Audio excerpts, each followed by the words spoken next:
Okay mga kababayan, Chris Ulo po at welcome back po ulit dito sa ating YouTube channel. Okay, ito mga kababayan, update ho tayo rito kay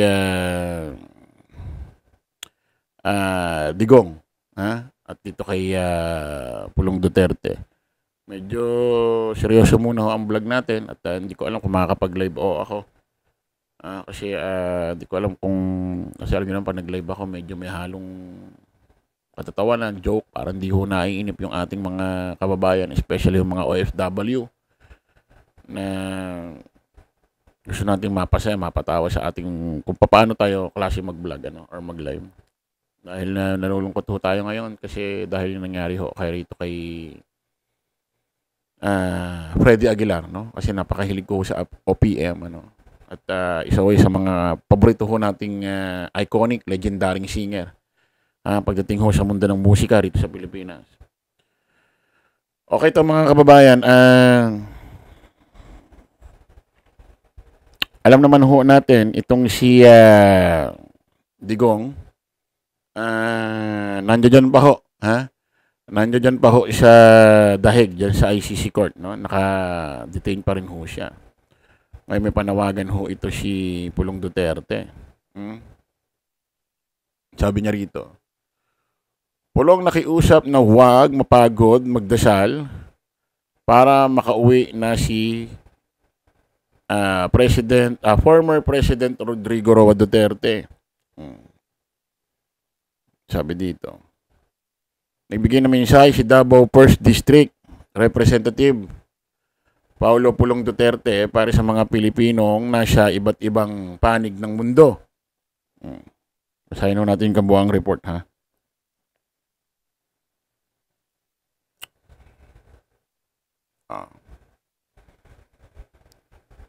Pulong nakiusap na huwag mapagod magdasal para makauwi si former President Rodrigo Roa Duterte.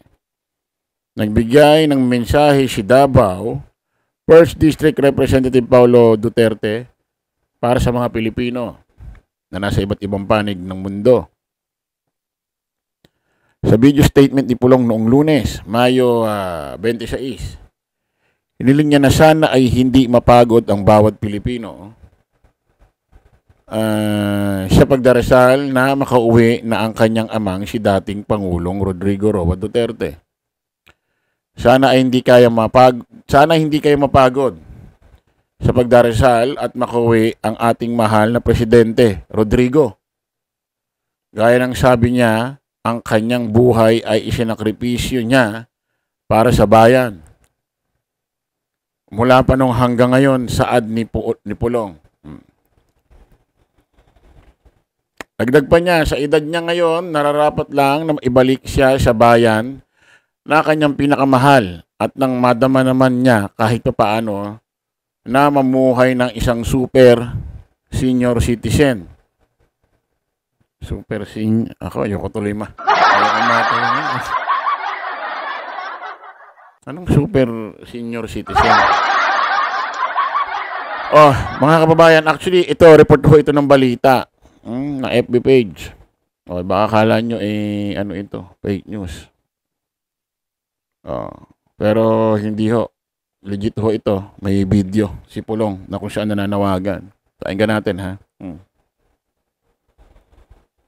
Sa mga kapwa ko Pilipino sa iba't ibang panig sa mundo, sana hindi kayo mapagod sa pagdarasal na makauwi na ang ating mahal na Presidente Rudy. Gaya ng sabi niya, ang kanyang buhay ay sinakripisyo niya para sa bayan mula pa noon hanggang ngayon. At sa edad niya ngayon, nararapat lang na ibalik siya sa bayan na kanyang pinakamamahal at nang madama naman niya kahit papano na mamuhay na isang super senior citizen o makatilaw siya sa iyang mga discount. Maraming salamat sa patuloy ninyong suporta at pagmamahal sa aming ama. Tinatanaw namin tong isang malaking utang na loob. Salig lang ta sa Ginoo ug amping mong tanan kanunay. Ayan ho, mga kababayan, si re-elect Congressman or Representative Paulo Pulong Duterte. ng District 1, correct ano? Kasi District 2 yung sa anak niya si Omar. O nananawagan ho sa taong bayan na patuloy daw ang inyong pagdarasal para itong si former President Rodrigo Roa Duterte makauwi ng Pilipinas na dahil inalay sinakripisyo raw ang buhay ni Digong para sa bansang Pilipinas. At ito'y karapatan daw umuwi na tulad daw ni Digong na tinaguri ang super senior citizen. O hindi ko alam bakit tinatawag niya super senior citizen dahil ba sobrang tanda na or ang tingin niya kay Digong superhero. Bayani, kaya super senior citizen. Ang problema kasi sir, congressman, sana mapanood mo ito, painggan mo. Ang problema kasi Pulong sir, yung kaso kasi ng tatay mo na crimes against humanity doon sa war on drugs, extrajudicial killing. Matanda na rin kasi. Nung nangyari yan nung ginawa ng tatay mo. Actually, matanda na rin man si Digong naging presidente noong 2016. Mas matanda lang talaga siya ngayon na. Nung ipinail ho, baka may magtanong, kasi Chris Ulo, bakit doon kasi nililites? May korte na naman. Eto na naman tayo, papaliwanag na naman tayo. Doon ho kasi nanggaling ang kaso. Doon ho kasi ipinail ni dating Senador Antonio Trillanes yung kasong crimes against humanity noong 2017. Naturalmente, doon din manggagaling ang warrant. Doon din siya lilitisin. Pag tinanong nyo, bakit kasi dapat dito na lang sinampa ni Digong noong 2017 yung kasong crimes against humanity? Malamang ano yung sasagot ni Trillanes dyan? Kahit di ko pa naririnig. Tanga ba si Trillanes dito isang pa ang crimes against humanity noong 2017 na kung saan si Digong ang hari noong mga panahon na yun? Ang problema kasi sir, congressman, nung nangyari ang war on drugs, extrajudicial killing, pina-implement ng tatay mo, matanda na rin siya. Matanda na rin naman siya, di ba? Nagkataon lang nung nakulong siya, mas matanda na siya ngayon. Mas matanda na siya ngayon. Sa batas, walang matanda-matanda Nang nagkasala. Sabi ko nga, buti nga, yan tatay mo, narating pa niya ang ganyang edad.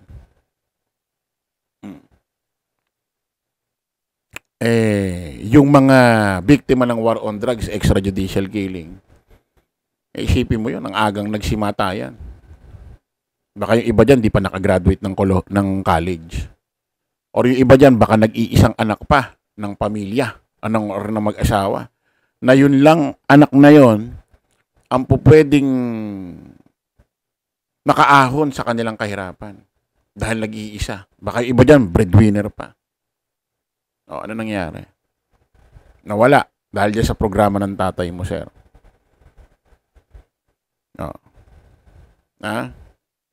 So, swerte pa ng tatay mo, sir.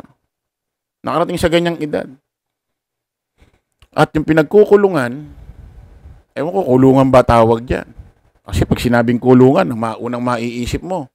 Pagka nakabilanggo, kulungan, unang maiisip mo, rehas Mga bakal, di ba? Mukha bang kulungan yung ganun? Pinakita yung kwarto niya, mukhang isang condo unit sa isang condo, parang isang condo sa isang condo unit sa Makati. Parang naka-staycation, aircon, may television, may mga amenities pa doon. May mga lutuan pa sa loob. Ang ganda pa ng bansa, klima ng bansa. So, ano mo yun, although wala sa ibang bansa, although wala sa Pilipinas, nasa ibang bansa, pero ang ganda ng kalagayan. Hindi katulad ng iba rito, nasa sariling bansa nga, pero kita mo mga kalagayan, di ba? Napakasikip. Totoo si maswerte pa nga si Digong kaysa kay Pastor Kibuloy. Kasi talagang si Pastor Kibuloy, literal talagang nasa kulungan. Swerte pa to eh. Swerte pa to si Digong.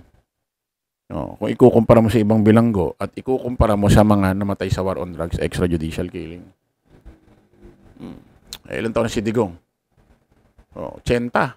Sulit na nga eh. Iba nga dyan, hindi nga alam kung mararating yan. Hindi. Actually, wala akong nakikitang kawawa. Wala akong nakikitang kawawa si Digong. Mukha lang kawawa tignan kasi popular, sikat. Mukhang kawawa. Pero tingin nyo, nangyari sa iba yan. May ganito bang simpatya? Wala. Sikat lang kasi.